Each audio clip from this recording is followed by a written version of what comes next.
Nicolae Ceausescu foi o ditador da Romênia que governou o país por mais de 20 anos. Ele era tratado como um rei, mandava erguer palácios gigantes, obrigava a população a aplaudi-lo em desfiles e fazia discursos longos que eram transmitidos pela televisão como se fosse uma mensagem sagrada. Mas, enquanto a imagem dele crescia, o povo enfrentava uma dura realidade: prateleira vazia, racionamento de comida, falta de energia e um sistema de vigilância que prendia qualquer pessoa que tentasse criticar o governo. Em dezembro de 1989, a revolta começou. Quando protestos contra a repressão ganhou força, as manifestações se espalharam rapidamente pelo país e milhares foram às ruas. Nicolae tentou mostrar poder em um discurso televisionado, mas pela primeira vez o público começou a vaiá-lo. As câmeras registraram a expressão de espanto em seu rosto. Era o sinal que o seu domínio estava acabando. No dia 22 de dezembro,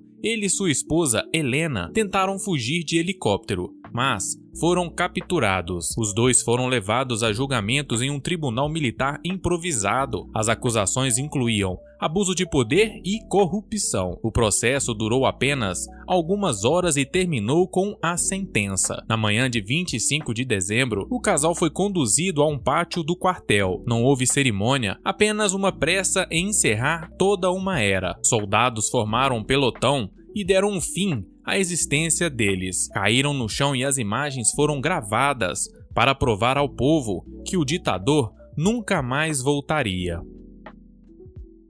Rafael Trujillo foi o ditador da República Dominicana que governou o país com base no medo por mais de 30 anos. Ele criou um dos regimes mais cruéis da América Latina no século XX. Seu poder era absoluto, controlava o exército, a polícia e até a economia do país. Trujillo gostava de ser chamado de chefe e transformou sua própria imagem em um culto, obrigando a população a colocar retratos dele em casas e comércios. Por trás dessa fachada de ordem, havia prisões secretas, uso de força, censura e perseguição de milhares de opositores. Mas nenhum ditador é eterno. Nos anos de 1950, a imagem de invencível começou a ruir. Escândalos de corrupção, perseguições brutais e a arrogância de Trujillo chamaram a atenção até dos Estados Unidos, que antes o apoiavam. Com o tempo, ele se transformou em um problema político. Vários opositores passaram a conspirar contra ele e até parte da elite local começou a desejar a sua queda. Na noite de 30 de maio de 1961, Trujillo viajava de carro por uma estrada pouco movimentada, como fazia com frequência. O que ele não sabia é que um grupo de conspiradores o esperava. Armados e determinados, eles montaram uma emboscada. Assim que o veículo apareceu, abriram fogo. Trujillo tentou reagir, mas foi atingido diversas vezes. Ali, ele caiu já sem existência e o chefe, que parecia intocável, foi derrubado em segundos. A ação teve apoio indireto da CIA, mostrando que até os aliados internacionais haviam abandonado o ditador.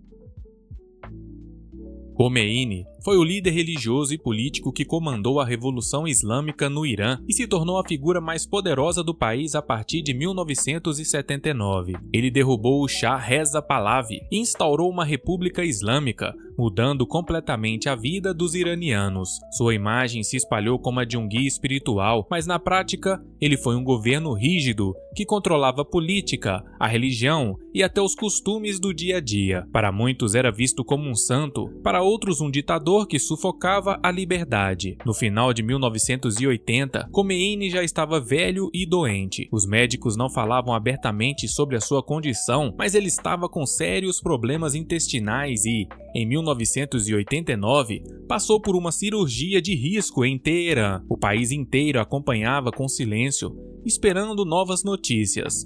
Havia rumores de câncer, mas nada confirmado. O fato é que sua saúde se deteriorava rapidamente. Em 3 de junho de 1989, Khomeini faleceu no hospital. A notícia se espalhou com um choque nacional. Para seus seguidores, era como se o próprio coração da revolução tivesse parado de bater. O enterro foi um dos maiores da história moderna. Milhões de pessoas foram às ruas chorando e disputando espaço para chegar um pouco mais perto.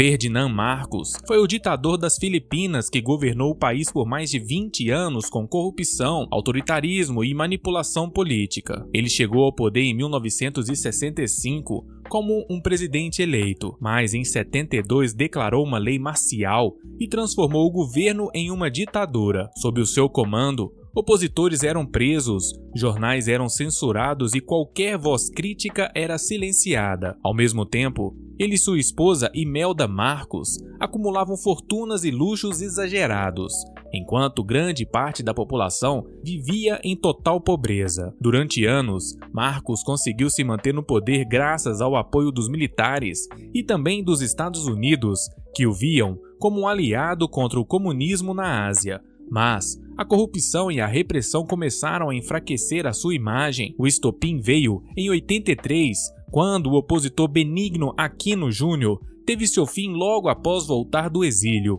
Esse crime, amplamente atribuído ao regime, gerou uma onda de revolta popular. Em 86, milhões de pessoas foram às ruas na chamada Revolução do Poder Popular.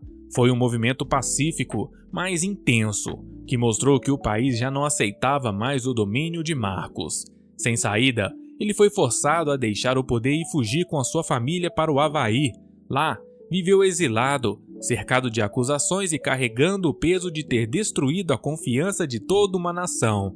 Ferdinand perdeu a existência em 89, no Havaí, vítima de complicações de saúde.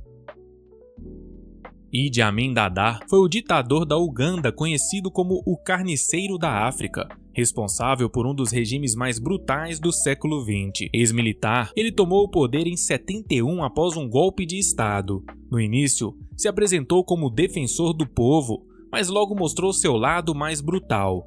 Seu governo foi marcado por perseguições e desaparecimentos misteriosos.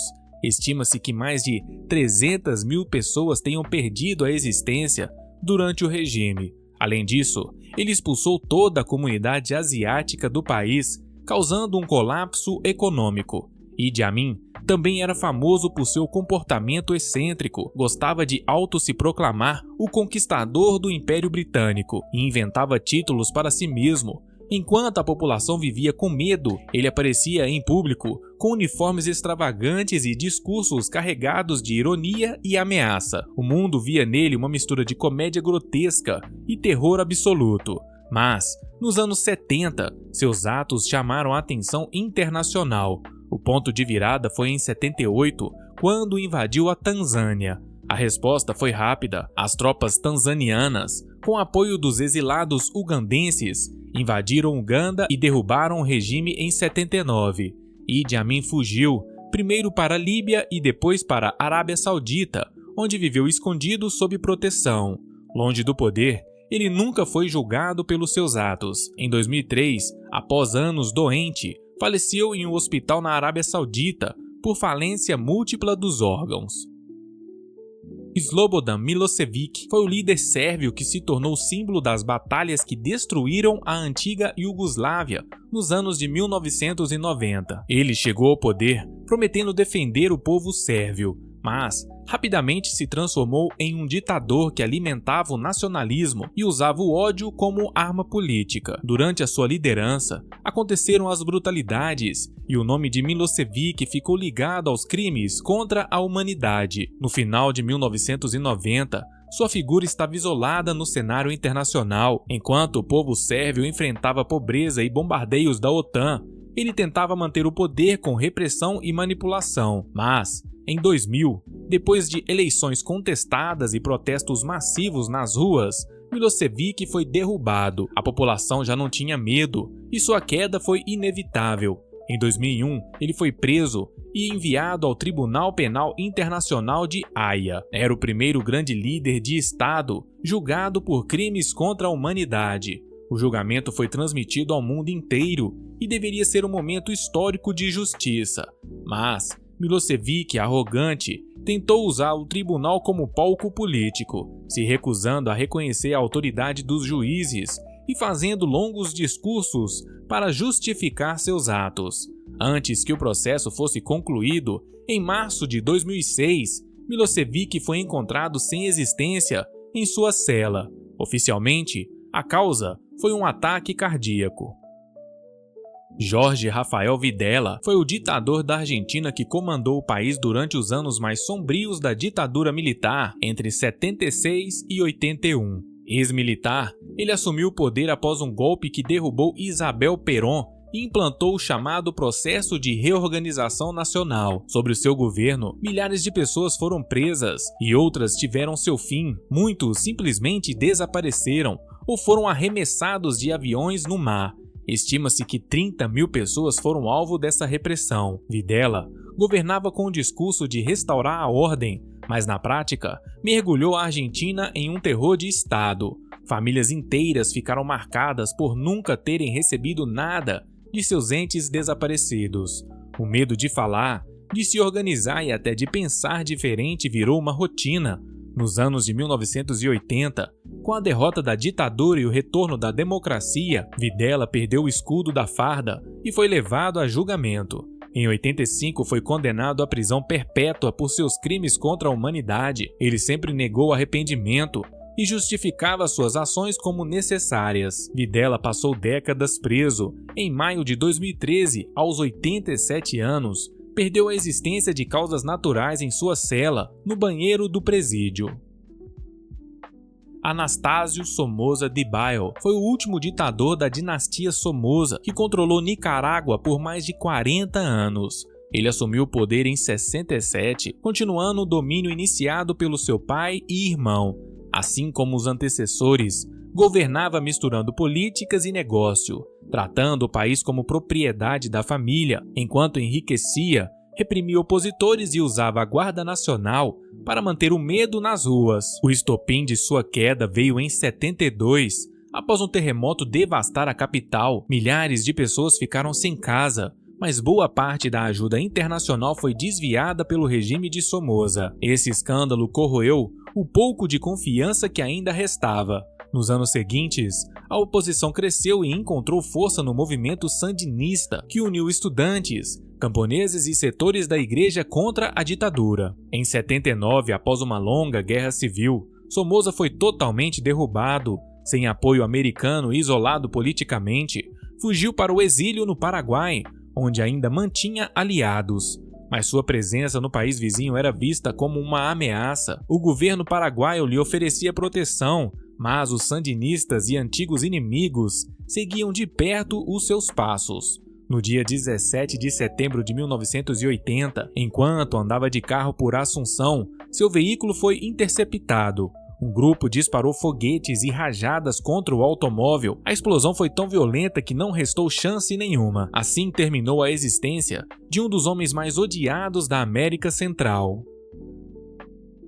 Hosni Mubarak foi o presidente do Egito que governou o país por mais de 30 anos, de 81 a 2011, mantendo-se no poder como um verdadeiro ditador moderno. Ex-comandante da Força Aérea, chegou à presidência após um ato marcante contra Anwar Sadat. Desde então, controlou o Egito com mão firme, usando leis de emergência que davam poderes quase ilimitados ao governo. Mubarak prometia estabilidade, mas essa estabilidade tinha um alto preço: censura, prisões de opositores e eleições manipuladas que garantiam a sua permanência no poder. Durante décadas, manteve apoio dos Estados Unidos e de países do Ocidente que viam ele como um aliado estratégico no Oriente Médio.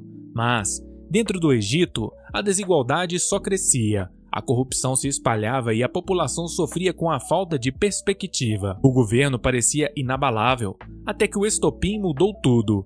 Em 2011, inspirado pela Primavera Árabe, milhões de egípcios tomaram as ruas exigindo a sua saída. Após 18 dias de protestos massivos, Mubarak renunciou. Foi levado a julgamento por corrupção, aparecendo em tribunais em cima de uma maca, imagem que contrastava com o homem poderoso que controlava uma nação. Ele foi condenado, depois absolvido em alguns processos, mas nunca mais voltou ao poder. Mubarak perdeu a existência em 25 de fevereiro de 2020, aos 91 anos, em um hospital do Cairo, após complicações cirúrgicas. Hugo Chávez foi o presidente da Venezuela que governou o país por 14 anos e se tornou uma das figuras mais polêmicas da América Latina. Ex-militar, chegou ao poder em 99 com um discurso popular e revolucionário, prometendo mudar a vida dos mais pobres e enfrentar as elites. Chávez centralizou o poder, mudou a Constituição, controlou os meios de comunicação e transformou sua imagem em um símbolo da Revolução Bolivariana. Para muitos, era um herói que desafiava os Estados Unidos. Para outros, um ditador moderno que sufocava a oposição e arruinava a economia. Durante seu governo, acumulou tanto apoio quanto ódio. Distribuiu programas sociais que conquistaram milhões de seguidores, mas ao mesmo tempo, concentrou poder, perseguiu adversários e criou um regime cada vez mais autoritário. A polarização dentro da Venezuela se tornou parte de sua marca. Em 2011, Chávez revelou estar doente. O câncer que o atacava virou segredo de Estado, tratado em hospitais de Cuba, enquanto o governo tentava mostrar força e negar fragilidade.